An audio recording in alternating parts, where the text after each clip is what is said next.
And so this lawyer, she is not just any kind of lawyer. She is like a dog with a bone. You know, she's good at what she does and she doesn't just back down. She is going to be she's aggressive. Not not an aggressive person in like her personality, but she's aggressive with her diligence, with the care she has for her clients, especially this guy being a young kid.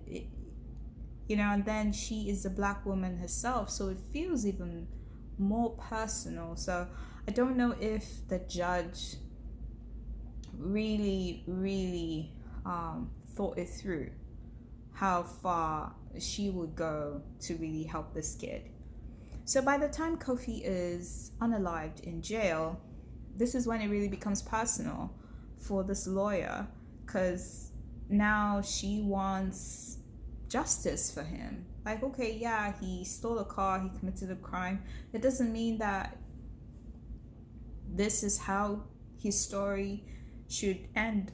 Another thing that happened with Adam as he wrestled with his conscience is how he was acting in school. He was getting into fights. I think when he got into the fight, it kind of illuminated on something we talk about in common society, like, the white privilege. The privilege of, his grandmother being a senator, coming to school and just like talking to the principal about how, he doesn't need to be expelled, and because their principle is actually you would be expelled. So it makes you wonder if he was a person of color, if he was someone of a different social status or standing, how would that have gone down? Instead, he just got suspended for a few days, and the senator, that's his grandma, just like talked him out of it. In this story, there are a lot of powerful people in the story. The judge himself is a powerful person, not in the sense of, money, but in the sense of the title he has, him being a judge, him having that status as a very well respected person in society. And it's not just him, it's his whole caucus. You know, his friends were detectives, really good lawyers. His best friend is running for mayor. His mother in law is a senator. That's power, that's a powerful family. And then the Baxter family is, they have ties to the mob.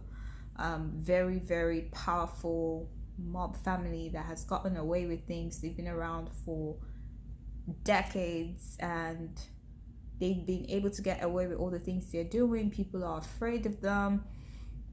And they also have a lot of money, so they can buy their way out of any problem. So it's like a clash of power. It's a clash of different kinds of power and who comes out on top. The judge is not just a very powerful person by his social standing, he's also a very smart, intelligent person. We see a lot of how his intelligence comes out and plays out throughout the story. He decides to go into a relationship with that lawyer that he got to take on Kofi's case. Not really a relationship, but he was seeing her. They were going on dates. He'd invite her to dinner and things like that. And his wife had only been late for a year. So it had been 1 year since her passing. And I think the relationship he entered with the woman was strategic so that he could have access to information on Kofi's case so that he can, do what he needs to do to protect his son. If the trail is getting close and it's, starting to seem like they can find out that his son is guilty or his son can be compromised, then he can do something, maybe sway and influence and pull the strings. So that a way of him trying to pull the strings behind the scenes and, do this things that are criminal, that are illegal, covering up a crime, playing around with evidence, things like that. It's what really reminds you of Walter White. How Walter is on the surface, this chemistry teacher, this father, this family man, this just ordinary person, but behind the scenes, they're doing all this evil stuff, right? The difference here is the intention. The intention behind everything that Michael does is from a place of love to protect his son.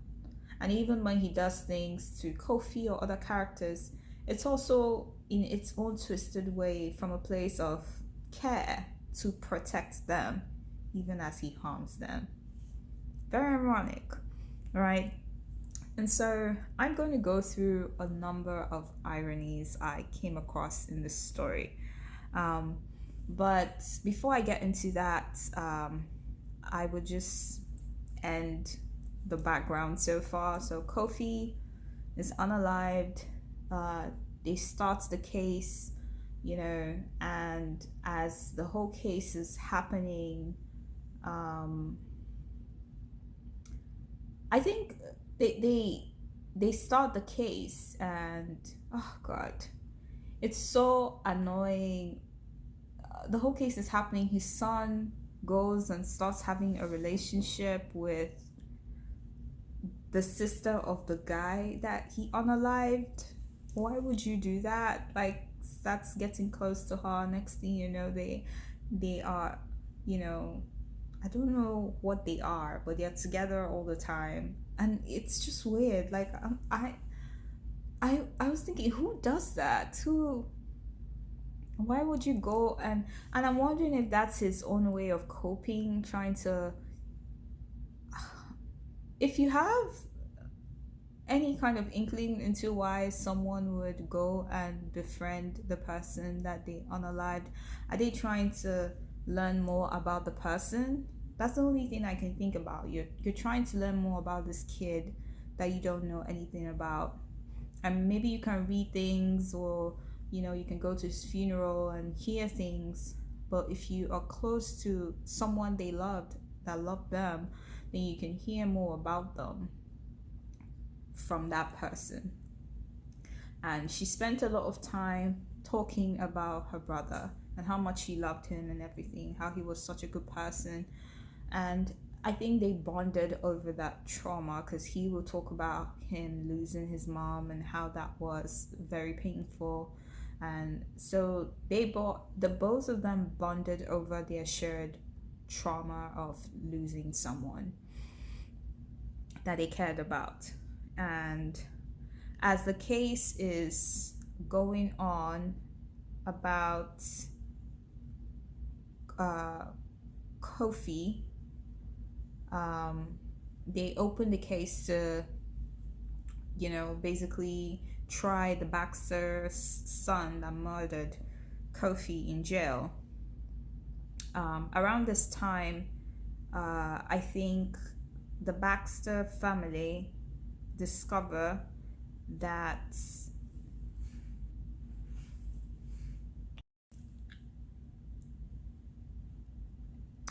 there's something else I want to make mention of.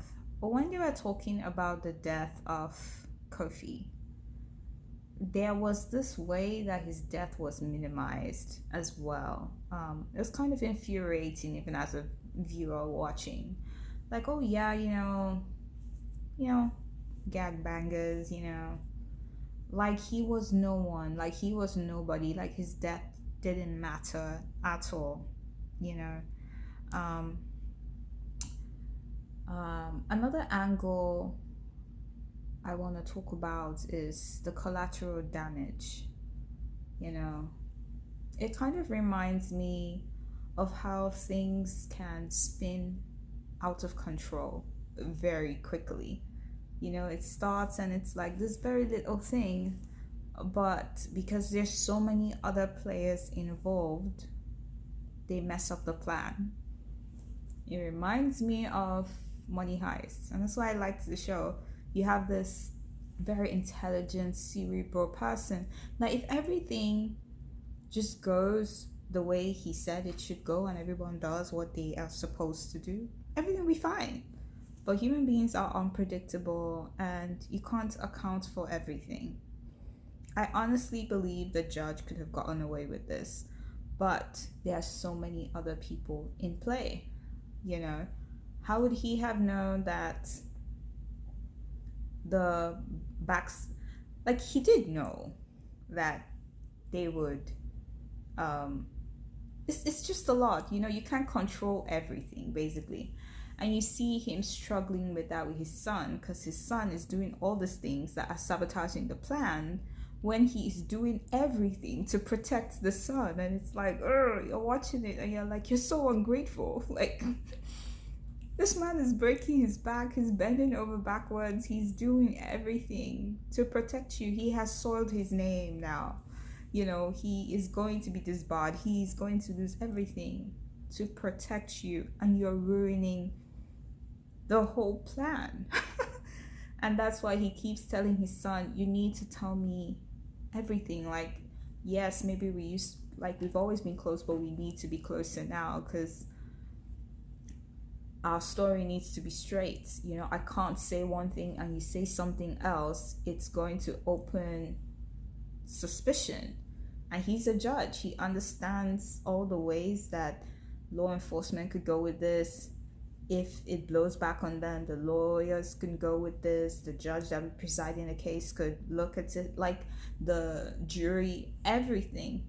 So he's like, we need to have very open communication, and I need to know everything, you know. I need to know what's even going on in your mind aside from us covering it up. Like, how are you coping? How is this making you feel? Like, how can I help, you know? And him not being able to control his son, which he can't do, the boy is his own person, that sabotages the plan. The mobster family just, and it's not the mobster family itself, because Billy Baxter, who is the father of the boy that was unalived, he actually has a code for himself. He has a kind of principle, and by the time we get to season 2, you're going to find out how his character actually mirrors the character of Michael Desiato, the judge, in many ways. They're like two sides of the same coin. So he's kind of calm. He's not like this hothead mobster. The person that's the hothead is actually his wife. So it's his wife that put the hit on Kofi. And how could the judge have anticipated that they would put the hit so soon? Like, they wouldn't even wait for the boy to be tried, go to jail, and then like plan it. It was just, he wasn't even in prison for up to 2 weeks and it happened, you know. And then it wasn't enough, right? The mother was not satisfied with that. She keeps pressing on her husband, Billy Baxter, pressing on him like, you're weak, you know, the streets, you're making us look weak, you need to send a signal, you know. And because Kofi belonged to a gang called the Desire Gang, so the wife was basically making it out to be a gang related thing, that they are kind of sending a signal to their family and they can't be weak. So Baxter puts a hit on Kofi's family and they blow up their house. Now, it would have just been okay if they blew up the house, but they blew up the house with his entire family in there, except for one of his brothers, Eugene, that had gone to the store to buy groceries. And they cover it up as a gas leak. And that's just horrible. So the collateral damage, and I have to say, this is the same woman that in episode 1 he helps to, you know, escape jail time in his position as judge. So he helps her in episode 1, but later down the line, other people that are taking actions that are snowballing off the original action he took. And all he did was help me get rid of this car. Like, that's it, you know? He didn't pick Kofi to be the one that went to jail. That was caught with a car. He didn't anticipate any of the things that snowballed after. He didn't know that they would blow up the boy's family's house, you know. And now all these people are dead, you know. There was something I describe as a chaos spiral, the whole thing, you know, from the unaliving of all the people, you know, to the article that came out about the car being owned by the judge, you know, the blowing up of the family. And then someone was blackmailing him.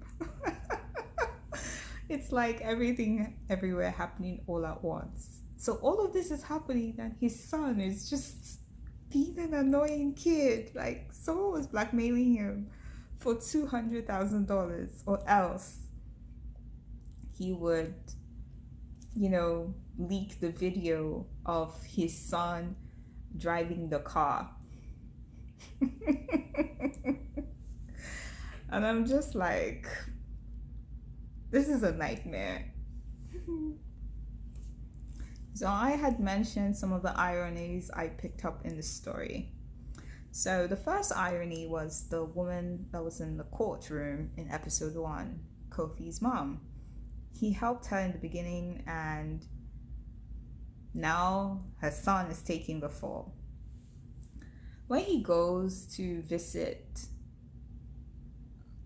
the woman after Kofi had been murdered, I think he went with the detective. The woman is crying, she's shedding tears, and she's just like, "You're such a good man, Judge. You're such a good person. You're such a good person." And it just hit me like, man, if only she knew. And I'm thinking how he's also feeling the guilt of being serenaded as this pious, good person when you know you have done something that has affected her life forever, you know. And in the episode, in the series, in season 1, we find out that his dog, the family dog of him, the Desiato family, is not well.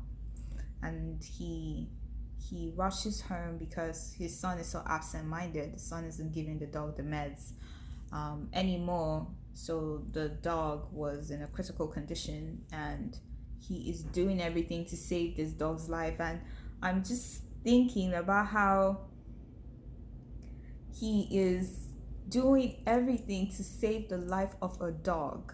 And animal lives are important, okay? I'm not saying they're not, but, you know, human being, Kofi has been unalived, and you are going about your life like it's just another day. And I think that's the dissonance that his son was struggling with. Like, how are you able to just act normal, act like this didn't happen yesterday, and just go on about your life? I can't.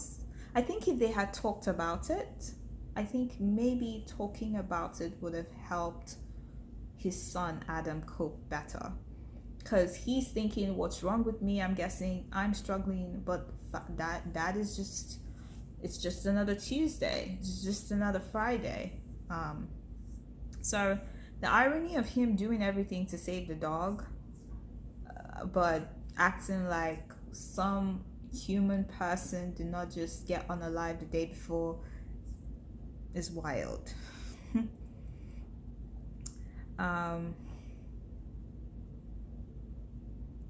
I think when he is talking to Nancy, the detective, at a coffee shop, there's a scene where they're there, and, you know, he's lamenting, talking about some struggles, and she says how, you know, no one would look at him and accuse him of hypocrisy. No one would do that. And it's like, you you're on the outside, you're watching and you just make that face like, yeah, he's a hypocrite. Like, and he knows as well. And it's the irony that he's having a conversation with someone and they're talking about how he's such, principled person and all of these things again. Meanwhile, in that moment, he is the opposite of all those things.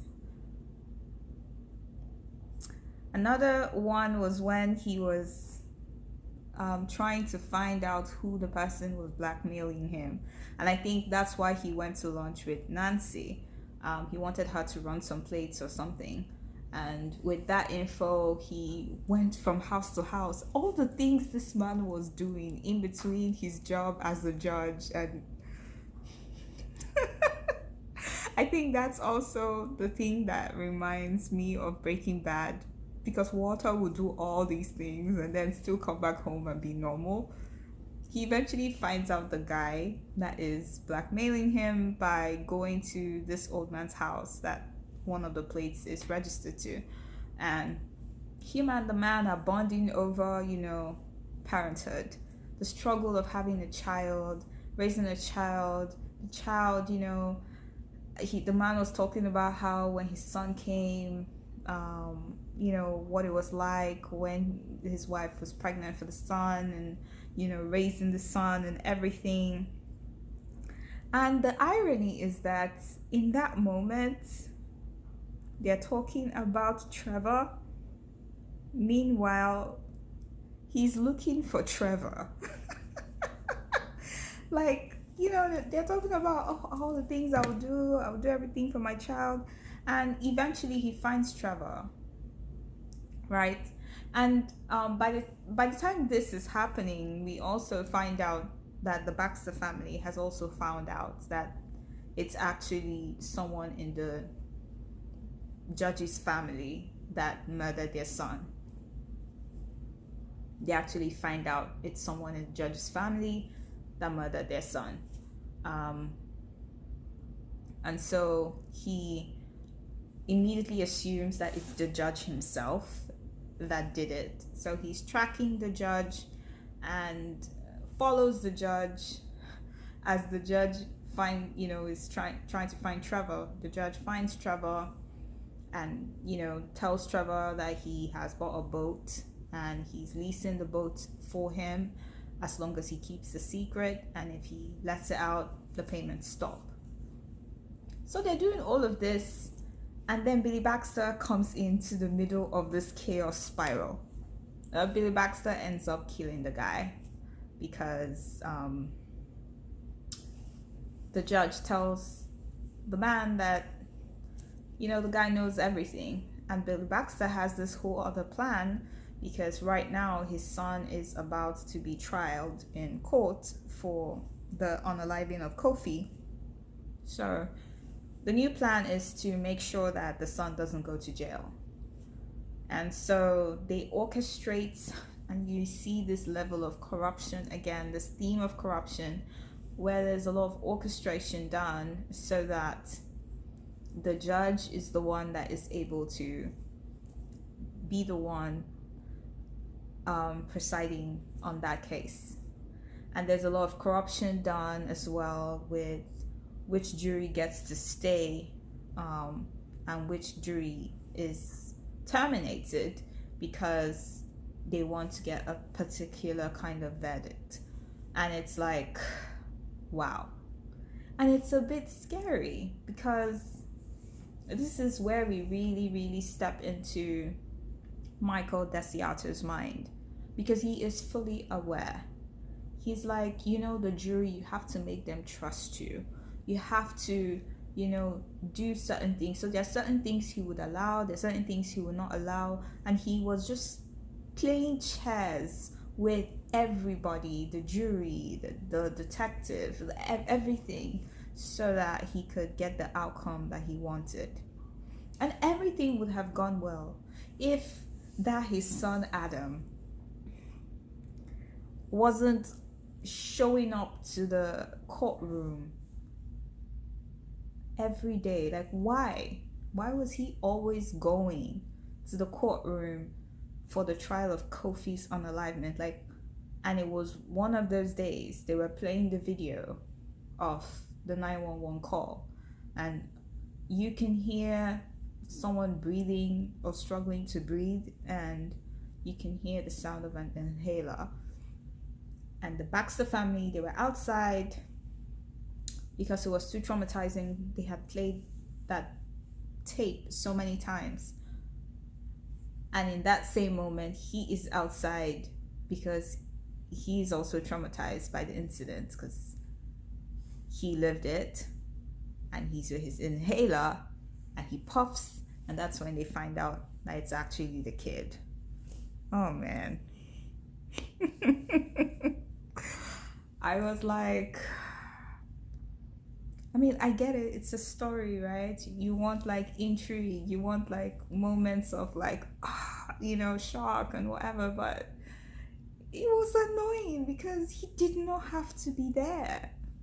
He did not have to be there. He did not have to be there at all. And because he was there, they found out.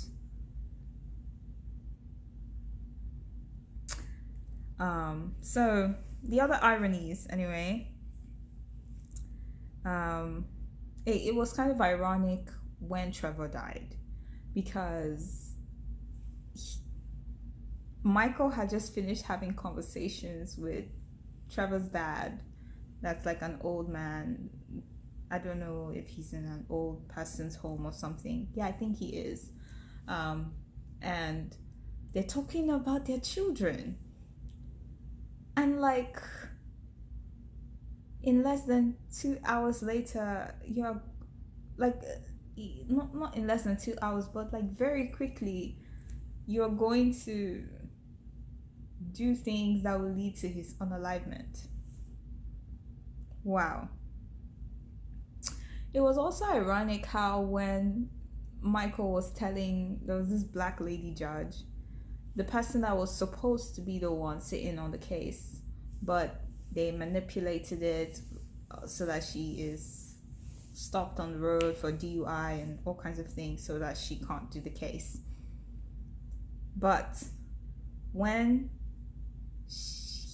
him and her were talking about the case, he's telling her, you can't trust the judges in this building. You can't trust the cops.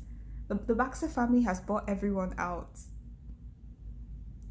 He's saying that all the while being the mole that you should not actually be trusting. I'm like, wow. And then I think the heaviest irony was when they were celebrating him on his birthday. All the people he loves, his best friend, his mother-in-law, his son, the lady he was dating, the lawyer chick, Nancy the detective, all of them were there, and everybody was just serenading him, saying all these wonderful things about how he is such a good man, especially his best friend. How he's such a good man and all the good things he does. And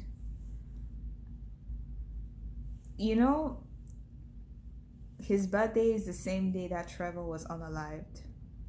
That day was such a wild day. Like, it was really giving Breaking Bad vibes, because they made him get rid of the body. They made him wipe off all the blood from the boat and clean it. Like, it was a very messy day. And he did all that. Still went to court. Came back home. And it was so ironic how he was scrubbing the blood off the boat. And then he starts laughing. He's like, today's my birthday. Like, he had been so engrossed with everything, finding Trevor, covering up his son, doing everything that day. He totally forgot it was his birthday. So the birthday dinner was actually a surprise, because he gets home after the crazy day he's had, and they're like, surprise, and now they're saying all these wonderful things about him, where he just got rid of a body. I kind of enjoy that kind of like storytelling. But anyway, the story of season 1 quickly comes to an end, because by the time the Baxter family finds out about the son, Adam, doing this, and they already know that Adam was seeing their daughter at this time, so they kind of arranged for him to come over for the celebration of their son being acquitted, because they kind of got away with it, right? He ended up not going to jail for Kofi's murder. He ended up not going to jail for Kofi's murder. They argued self-defense. It was BS, but they got away with it. And he tells Michael, that he knows on the call, and he is taunting him with it. So he arranges for Adam to come to that ceremony. He tells Michael that he invited Adam and Adam is coming. And so the judge is freaking out. And there's something that was just so kind of touching about those last few moments in that season, because the judge was having a conversation with his mother-in-law in one of the earlier episodes, and since the wife's passing, it seems that they had not been as close with her anymore. And he was telling her how when he goes on his runs, what he thinks about when he's like running his last mile or something like that is, if you don't make it on time, Adam will die. So the thought of that is what pushes him to keep running. That statement came full circle, because by the time he has this conversation with Michael, he had just finished his run. So he runs like every day or so in the evenings. He had just finished his run, and he went back out and he tried to get his car to drive out. Someone had parked behind him, so he couldn't pull out, so he just starts running. And by the time he gets to the venue, Billy Baxter had arranged, because Billy Baxter owns a lot of hotels and like restaurants and things like that, he had arranged for the security at the entrance to not let Michael in. So they didn't let Michael in, all the doors were closed, and Michael is trying to find a way to get in, but he can see through the window, he can see his son. And it's such a scary thing, and his son knows the family, that they are a very powerful, scary mob family. Like, he was going every day to a court hearing for where one of the sons of the Baxters unalived Kofi, and that could have been him. Like, I don't know how. Again, very annoying character, but he's going to go and party with them in their house. And it's like watching your child walk into a burning building and not being able to intervene or do anything. That's the only way I can compare that scene. And we don't know for a fact what could have happened. We don't know for a fact what could have happened to him, assuming the story didn't end the way it did. But what happened was that Kofi's last surviving brother, last surviving relative, Eugene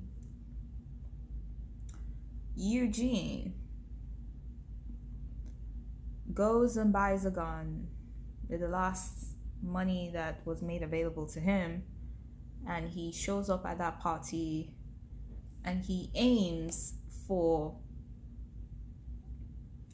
the Baxter person that killed his brother, but it ended up hitting Adam instead in the neck, and Adam drops. He starts choking, and that scene was graphic. It just reminded me of the scene of the boy that he had the accident with, how that boy was choking on his blood. that's how he was choking as well, because the bullet hit him in the neck. Like, it was like karma. And for a lot of people that had been irritated by that character, it seemed like, ugh, finally, this annoying character can be gone. And I've never felt that way before about a character. I mean, there are characters like in Game of Thrones, King Joffrey was someone we were so happy to see like die, Cersei as well.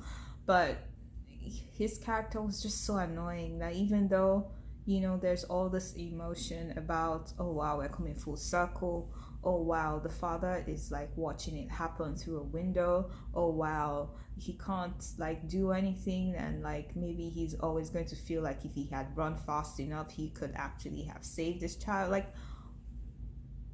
we are not able to sit with all of that emotion because we're just relieved that this annoying character is gone. But that's how season 1 ends.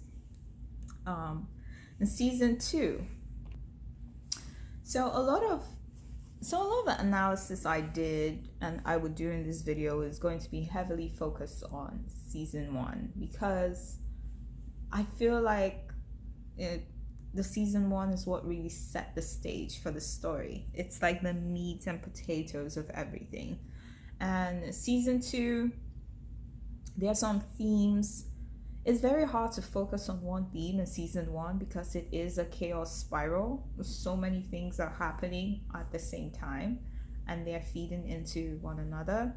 Season 2 is not chaotic, it's more straightforward. The main theme in season 2 is basically focused on, you know, they're fleshing out the character of Jimmy Baxter, and we're learning things about Jimmy Baxter.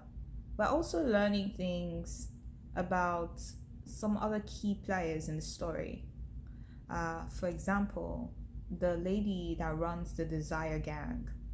There are elements that we learn about her as well. And we also learn things about Billy Baxter's wife.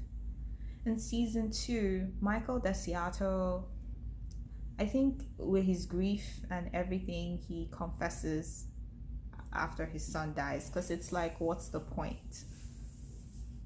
What's the point of anything? I should also say in season 1, we see Billy Baxter struggle with the grief of his son, losing his son. He did struggle with that as well. So by the time we get to season 2, you know, Michael, we meet the Michael that's in prison. He has like a beard that looks like Bin Laden. He's not even eating. They're feeding him with a feeding tube, because I think he was trying to unalive himself without even trying, by not eating, and they're forcing him to eat. It's kind of interesting how in prison, let's say maybe you are supposed to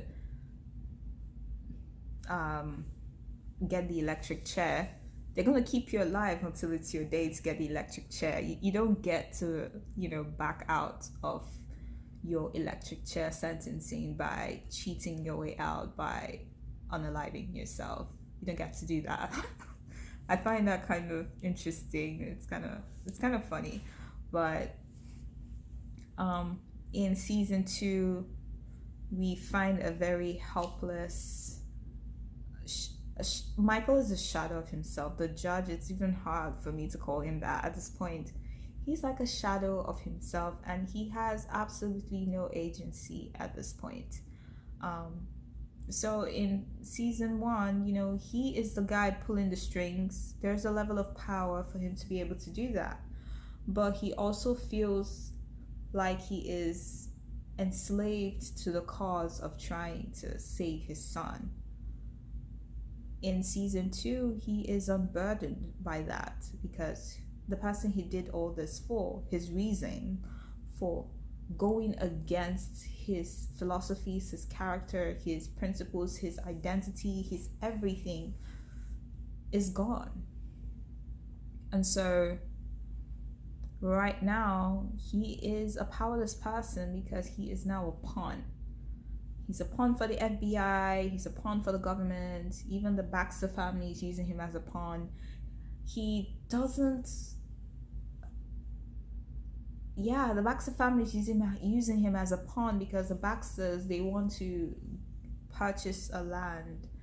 Um, and his best friend is the mayor now, so they want to get approval from the mayor, so they are trying to manipulate him to get the mayor friend to make this happen.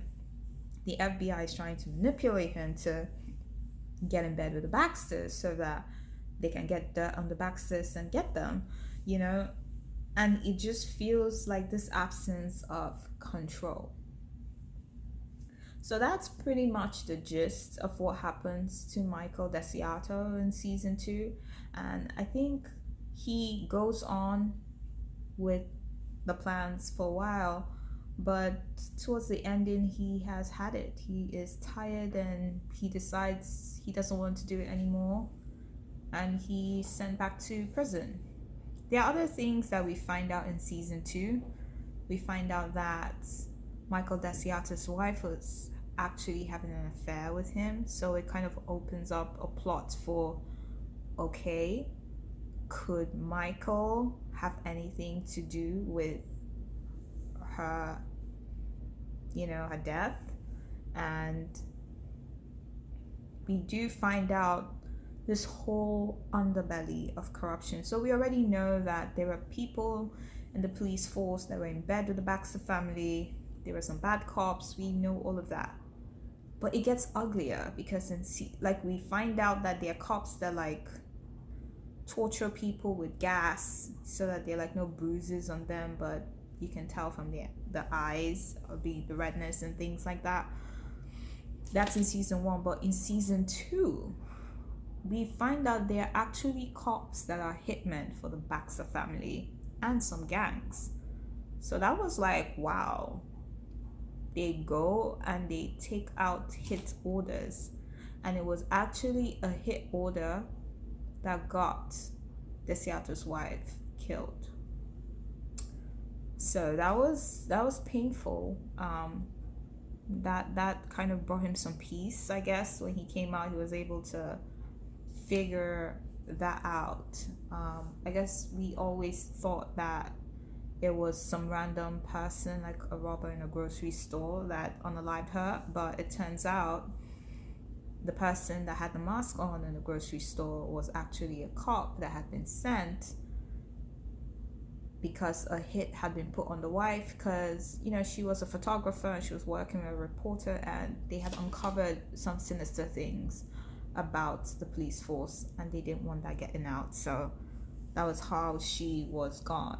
Now with Jimmy Baxter, we start to understand that Jimmy has two sides to him. And I've always seen that, in season 1, he's this loving father. He has a great relationship with his kids.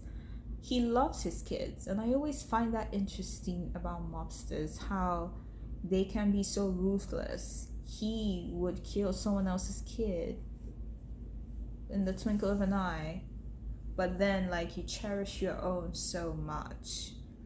I found that quite interesting, and they weren't this overly controlling type of family, because when everything happened, their daughter, we find out in season 2 that she had a baby.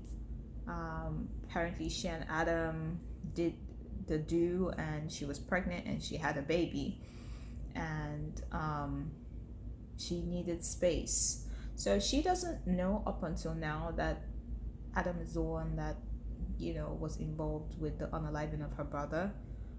So she's just mourning Adam as this really great guy she fell in love with, that was helping her grieve her brother's loss, the loss of her brother, and everything is too much. So she asked for space, and she was living in a different room in the hotel that her parents own, and in a different suite. I don't know what they are, but so them not being very controlling, she can come and go, people are not stopping her money or stopping her funds, or he's not like that kind of controlling mobster dad, right? um but at the same time, he's like so ruthless. And there's this duality about Jimmy Baxter's character.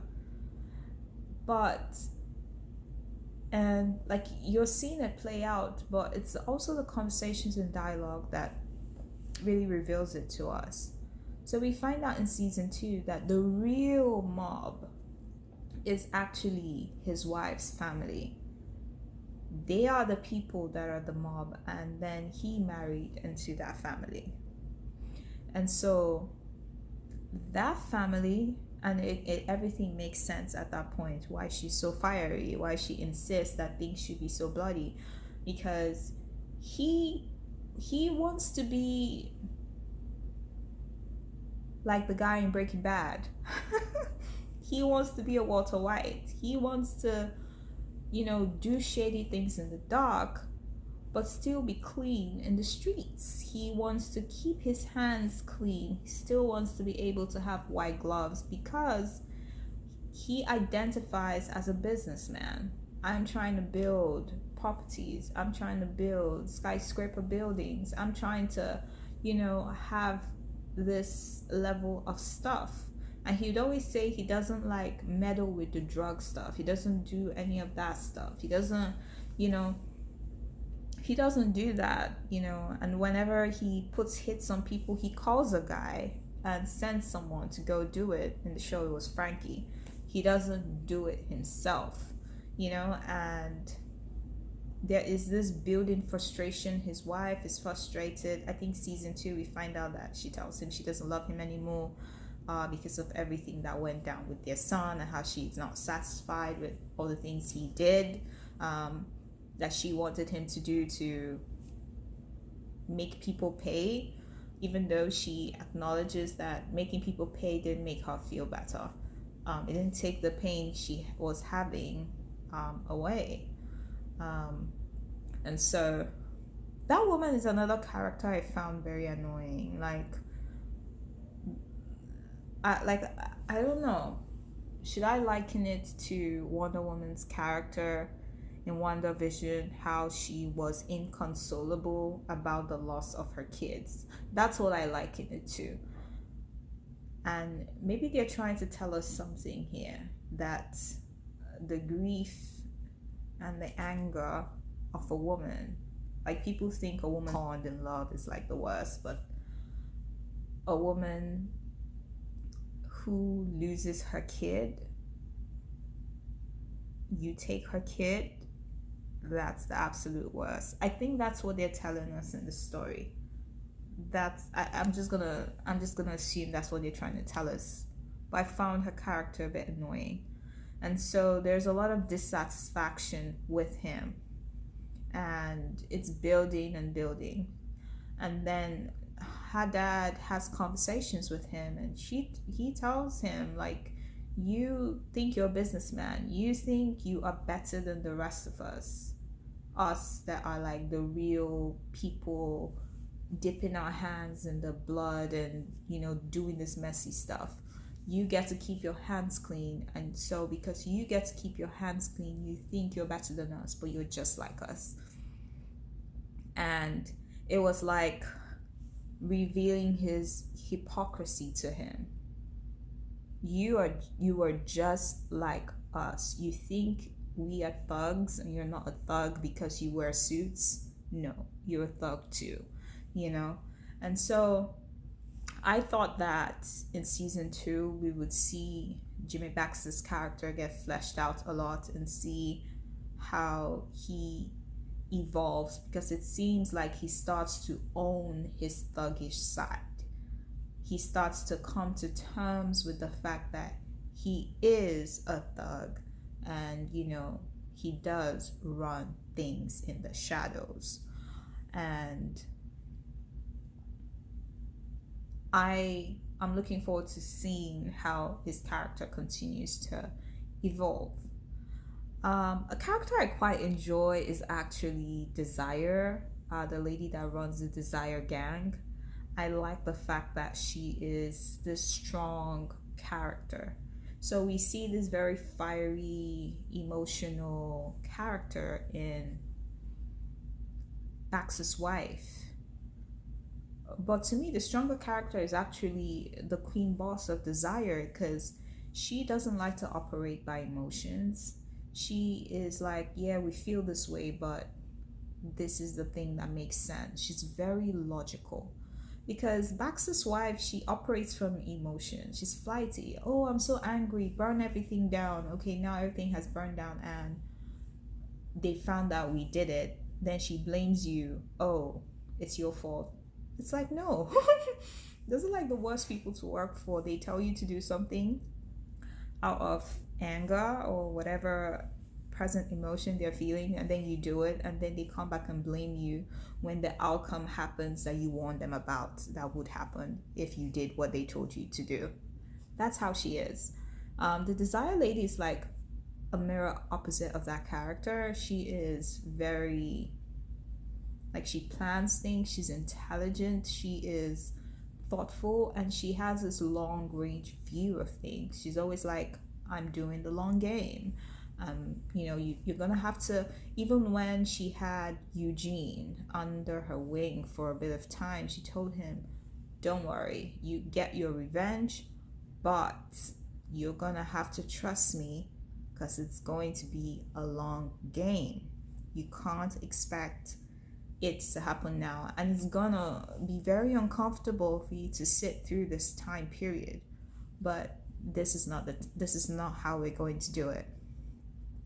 So she has this long range view, she has this strategic mindset, and I can't wait to see what her character does in the coming seasons.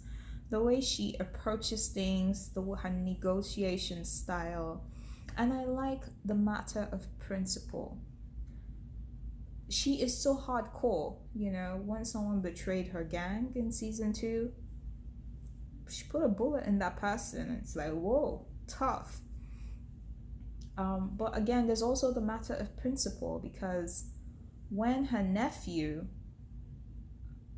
did something that affected, even though it was kind of her fault, she told him to go and get more drugs for them to sell, and he goes to do the deal with the money she gave him.